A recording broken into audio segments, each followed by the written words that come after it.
இந்த வீடியோவை உங்களுக்கு வழங்குபவர்கள் சத்யஜோதி ஃபிலிம்ஸ் தயாரிப்பில் தலா அஜித் குமார் நடிப்பில் விஸ்வாசம் மற்றும் இந்திரா ப்ராஜெக்ட்ஸ் இன்ஜினியரிங் ஃபியூச்சர்.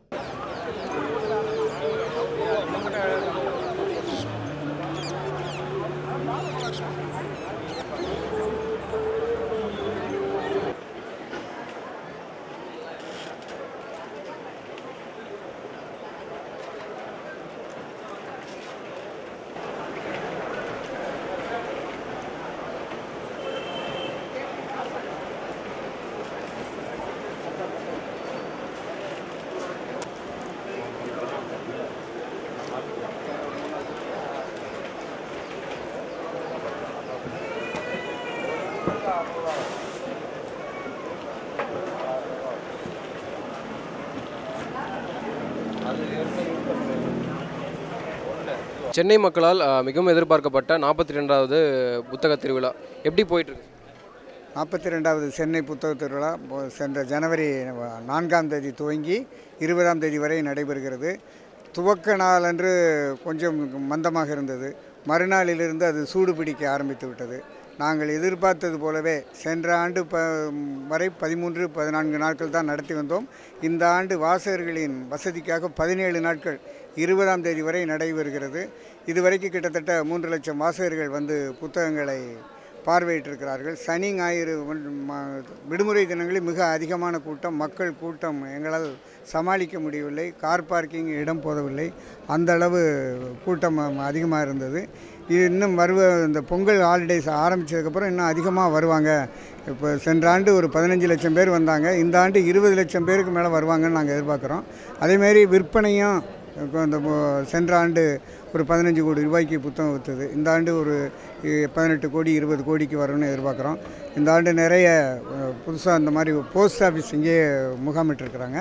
அவங்க வந்து மை ஸ்டாம்ப் ஒன்று வெளியிட்டு தினசரி நம்ம ஃபோட்டோவை கொடுத்தோம்னா மை ஸ்டாம்புன்னு ஒன்று வெளியிட்டு தராங்க.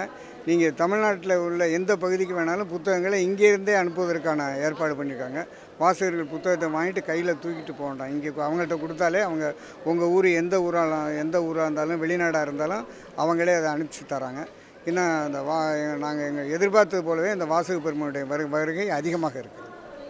இந்த குறிப்பிட்ட நாட்களில் விற்பனை எப்படி இருக்குது? போன ஆண்டு வந்து கோடி ரூபாய்க்கான விற்பனை வந்திருக்கு. இந்த குறிப்பிட்ட நாட்களில் எவ்வளோ விற்பனை வந்திருக்கு? விடுமுறை நாட்களில் தான் விற்பனை அதிகம். விடுமுறை நாட்களில் தான், அதாவது காலையில் 11 மணிக்கு ஆரம்பிக்கிறோம். நாங்கள் 10 மணிக்கே இங்கே வாசகர்கள் வந்துடுறாங்க. வந்து இங்கே எங்களுடைய அந்த கலையரங்கத்தில் அமர்ந்திருந்து அவங்க எப்படா நம்மளை உள்ளே அனுப்புவாங்க அப்படின்னு எதிர்பார்க்குற அளவுக்கு 10 மணி 10:30க்குள்ளே வந்துடுறாங்க. நாங்கள் 10:30 மணிக்கு எங்கள் ஸ்டால் ஹோல்டர்ஸ் அரங்க உரிமையாளர்களை உள்ளே அலோவ் பண்ணுறோம். 11 மணிக்கு தான் வாசகர்களை உள்ளே அனுமதிக்கிறோம். ஆனால் அந்த 11 மணிக்கு நாங்கள் திறந்த உடனேயே கியூவில் நின்று அதை கூட அவங்க எதிர்பார்க்காம இந்த தடவை அதுக்காக ஜனங்களுடைய கியூவை குறைக்கணுங்கிறக்காக வாசகர்களுக்கு குறைக்கணுங்கிறக்காகவே ஆன்லைனில் டிக்கெட் கொடுத்துருக்கோம். அந்த ஆன்லைனில் 100 ரூபாய் டிக்கெட்டுக்கு வாங்கினாங்கன்னா 17 நாளும் அவங்க அந்த கியூவில் நிற்காமல் நேரடியாக வர முடியும். ஆன்லைன்லேயும் கிட்டத்தட்ட நிறைய பேர் இப்போ டிக்கெட் புக் பண்ணி அதை அந்த நமக்கு இதில் காமிச்சிட்டு உள்ளே வர்றாங்க. அதனால் அந்த விடுமுறை நாட்களில் வியாபாரம் சேல்ஸ் நல்லாயிருக்கு. இன்னும் அடுத்த வாரம் பூரா விடுமுறை தான், அடுத்த ஒரு வாரம் விடுமுறை தான். அதில் நல்லா இருக்கும்னு எதிர்பார்க்கும். வெளியூரில் இருக்கக்கூடிய வாசகர்களுக்கு இங்கிருந்து புத்தகங்கள் வந்து எந்த முறையில் சென்றடையுதுன்னு கொஞ்சம் விளக்கம். இங்கே வந்து தபால் துறை சார்பாக ஒரு அரங்கு அமைச்சிருக்காங்க. அவங்க வந்து இங்கேருந்து அவங்க நண்பர்களுக்கு சொல்கிற புத்தகங்களை வாங்கி அனுப்புறதுக்கு எடுத்துகிட்டு வீட்டுக்கு போய் அங்கேருந்து பார்சல் பண்ணி அனுப்புறதுக்கு பதிலாக இங்கேயே அவங்கள்ட்ட போய் அணுகுனா அந்த புத்தகங்களுக்கு எவ்வளவு செலவாகும் என்னன்னு சொல்லிவிட்டு இவங்களே அனுப்பிச்சு அவங்களே பேக் பண்ணி அனுப்பிச்சு அதற்குரிய ரசீதை கொடுத்துட்றாங்க. அதனால் அவங்க இந்த தூக்கிட்டு போகிற வேலை இல்லாமல் இங்கேயே அவங்க பண்ணி தரதுக்கு பண்ணுறாங்க. அதோட இந்த இங்கே வர அவங்களோட இதை மை ஸ்டாம்ப் ஒன்று பண்ணி தராங்க. இந்த மாதிரி விஷயங்கள் இங்கே பண்ணிகிட்ருக்காங்க தபால் துறை சார். இந்த தடவை சிற்றரங்கு ஒன்று போட்டிருக்கோம்.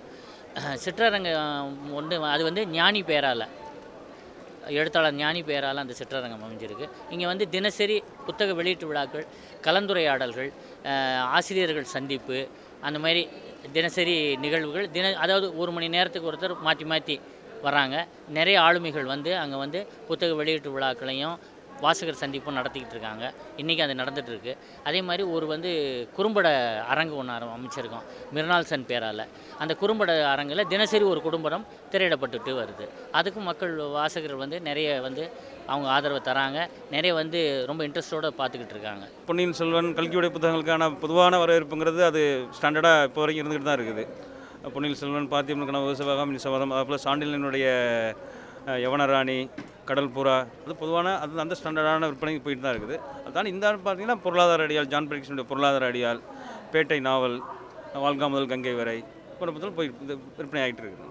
இதுவரைக்கும் கிட்டத்தட்ட ஒரு நூற்றுக்கணக்கான புத்தகம் நாவல்கள் நிறையா வந்திருக்குது. ஈழத்து நாவல்கள் வந்து கிட்டத்தட்ட ஒரு 10 நாவல்கள் குறையாமல் இது வரைக்கும் வந்திருக்குது. ஆனால் கிட்டத்தட்ட 20-25 ஈழத்து படைப்புகள் வந்து இந்த வருஷம் அதிகமாக வரும்னு எதிர்பார்க்குறேன் நான். கவிதை, கட்டுரை, நாவல், சிறுகதை, ஈழத்து படைப்புகள் அதிகமாக இந்த வருஷம் வரும்னு நினைக்கிறேன். இந்த உலக திரைப்படங்களை திரையிடுறதுக்காக மிருனால் சென், தாதா சாஹேப் பால்கே விருது பெற்ற மிருனால் சென் அரங்கம் பேரில் வந்து ஒரு திரையரங்கம் வந்து இங்கே திறந்துருக்கிறோம். அதில் நேற்று வந்து பார்த்திங்கன்னா ஒரு ரமணி கிருஷ்ணனுடைய இயக்கிய வந்து மிருனால் சென் பற்றின ஒரு படத்தை வந்து திரையிட்டு அந்த அரங்கை வந்து தொடங்கி வச்சுருக்கிறோம். அந்த அரங்கை தொடங்குறதுக்கு வந்து அவர் ரஞ்சித், வசந்தபாலன், கே கருணாகரன் அப்படிங்கிற 3 இயக்குநர்கள் வந்து திறந்து வச்சுருக்கிறாங்க. தினசரி அங்கே உலக திரைப்படங்கள் திரையிடுறதுக்கான திட்டமிடல் இருக்குது. 42வது புத்தக கண்காட்சி ஆசியாவிலேயே அதிக வாசல் வருகின்ற புத்தக கண்காட்சியாக கருதப்படுகிறது. இப்புத்தக கண்காட்சியில் நாங்கள் பார்த்தீங்கன்னா குழந்தைகளை மையப்படுத்திய புத்தக கண்காட்சி கொண்டு செல்கிறோம். ஏன்னா வாசிப்பை வாழ்க்கையாக்குவோம் என்ற ஒரு கொள்கையோடு இப்புத்தக கண்காட்சி நடைபெற்று கொண்டிருக்கிறது. அடுத்த தலைமுறை படிக்க வேண்டும் என்ற ஒரு லட்சியத்தை நோக்கி புத்தக கண்காட்சியில் நாங்கள் இடம்பெற்று கொண்டிருக்கிறோம். 42வது புத்தக கண்காட்சியில் பார்த்தீங்கன்னா ஓவிய போட்டி, திருக்குறள் ஒப்பித்தல் போட்டி, அப்புறம் பேச்சு போட்டி போன்ற 3 போட்டிகளை வந்து நாங்கள் அனௌன்ஸ்மெண்ட் பண்ணியிருக்கோம். ஸோ திருக்குறள் போட்டியில் பார்த்தீங்கன்னா 1ஆம் வகுப்பு முதல் கல்லூரி மாணவர் வரையிலான போட்டிகள் வந்து நடைபெறுது. 1330 திருக்குறளும் ஒப்பிக்கின்ற மாணவர்களுக்கு சிறப்பான பரிசுகள் தனியாக வழங்கப்பட உள்ளது. அதே மாதிரி பார்த்திங்கன்னா ஓவிய போட்டியும் பார்த்திங்கன்னா 1ஆம் வகுப்பு முதல் 10ஆம் வகுப்பு வரை உள்ள மாணவர்களுக்கான ஓவிய போட்டிகள், அதான் நூலகம் தொடர்பான ஓவிய போட்டிகளை வந்து நாங்கள் முன்னிறுத்தியிருக்கோம். அதே மாதிரி பேச்சு போட்டி அப்படின்னு எடுத்திங்கன்னா வாசிப்பை வாழ்க்கையாக்குவோம்னு சொல்லி கல்லூரி மாணவர்களுக்கான தலைப்பை கொடுத்து வாசிப்பை ஊக்குவிக்கின்ற வகையில் வந்து மாணவர்களுக்கான சிறப்பு பரிசு வழங்க இருக்கிறோம். ஸோ வந்து அதிகப்படியான மாணவர்கள் இந்த போட்டியில் கலந்து கொள்வார்கள் என்ற எதிர்பார்ப்போடு மிகவும் ஒரு பிரம்மாண்டமான நிகழ்ச்சியாக வாசிப்பை வாழ்க்கையாக்குவோம் என்ற ஒரு செயல்பாடோடு செயல்பட்டு கொண்டிருக்கிறோம். இந்த புத்தக கண்காட்சியில் நான் வந்து பெல்கோன்ற நிறுவனத்தில் உரிமையாளர். என்னுடைய அரங்கில் நான் school, college, engineering, computer books மற்றும் நீட்டு, டிஎன்பிசி அந்த மாதிரி என்ட்ரன்ஸுக்குள்ள காம்படிட்டிவ் கைடுக்கெல்லாம் புத்தகங்கள் நிறையா வைத்திருக்கிறேன். என்னுடைய அரங்கில் அந்த காம்படிஷன் கைடெல்லாம் இன்றைக்கி நிறைய லாஸ்ட்டு சாட்டர்டே சண்டே எல்லாம் நல்ல என்கொயரி, நிறைய பேர் வந்து வாங்கிட்டு போயிட்டு அது அவங்களுக்கு வந்து ஒரு பெரிய உதவியாக இருக்கிறது. அந்த காம்படிட்டிவ் எக்ஸாம் எழுதுகிறவங்களுக்கெல்லாம் நிறையா கைட்ஸ் இருக்கனால அவங்க ஒரு கம்பெனி இல்லாமல் நிறைய கம்பெனியை செலக்ட் பண்ணி பார்த்து எடுக்கிற அளவுக்கு அவங்களுக்கு ரொம்ப வசதியாக இருக்குது இந்த ஒரு இடம். நீட் சம்மந்தப்பட்ட புத்தகங்கள் எந்த அளவுக்கு விற்பனை இருக்குது, வரக்கூடிய மாணவர்கள் எப்படி என்ன ஃபீல் பண்ணுறாங்க? நீட் தேர்வை பொறுத்தவரையும் மக்கள் அனைவரும் அது ஒரு நல்ல ஒரு எதிர்பார்ப்போடு அந்த புத்தகங்களை எல்லாம் வாங்குகிறாங்க. ஒரு சிலர் வந்து ஒரு 2-3 கம்பெனி புக்ஸே வாங்கிட்டு போகிறாங்க. பிகாஸ் ரெஃபர் பண்ணி படிக்கிறதுக்கு அவங்களுக்கு யூஸ்ஃபுல்லாக இருக்கும். ஏன்னா நீட் தேர்வு வந்து சிபிஎஸ்சி ஸ்டாண்டர்ட் லெவலில் இருக்குது. நம்ம ஸ்டேட் போர்ட் ஸ்டூடெண்ட்ஸ்க்கு அந்த அளவுக்கு இல்லாட்டாலும் அந்த புக்ஸ்லாம் வாங்கி அவங்களுக்கு ரொம்ப யூஸ்ஃபுல்லாக இருக்குன்றனால 2-3 புக்கை ரெஃபர் பண்ணி படிக்கிறதுக்காக அவங்க குரூப்பாக வந்து அவங்க ஸ்கூல்லேருந்தோ இல்லை அவங்க ஃப்ரெண்ட்ஸ் சர்க்கிள் எல்லாமே சேர்ந்து வந்து வாங்கிட்டு போகிறாங்க. அது அவங்களுக்கு ரொம்ப உதவியாக இருக்கும். இந்த நீட் சப்ஜெக்ட் பொறுத்தளவு நம்ம மாணவர்கள் வந்து 2 தரப்பாக இருக்காங்க. ஒன்று ஆங்கிலத்தில் படித்து வராங்க, இன்னொன்று தமிழ் மீடியத்துலேருந்து படித்து வராங்க. இந்த தமிழில் வரக்கூடிய மாணவர்களுக்கு எந்த மாதிரி புத்தகங்கள் வந்து நீட் தேர்வுக்கு தமிழ்லேயும் புத்தகங்கள் வந்திருக்கிறது. இப்போ ஃபிசிக்ஸ், கெமிஸ்ட்ரி, பயாலஜி தனித்தனியாகவே நீட் தேர்வுக்கு தனித்தனியாகவே அந்த சிபிஎஸ்சி லெவல் இல்லாத அதுக்கு கொஞ்சம் கம்மியான லெவலில் வரையும் தமிழ் மீடியம் ஸ்டூடெண்ட்ஸ் புரிஞ்சிக்கிற அளவுக்கு அந்த நீட் தேர்வு புத்தகங்கள் தமிழ்லையும் வெளியே வந்திருக்கிறது.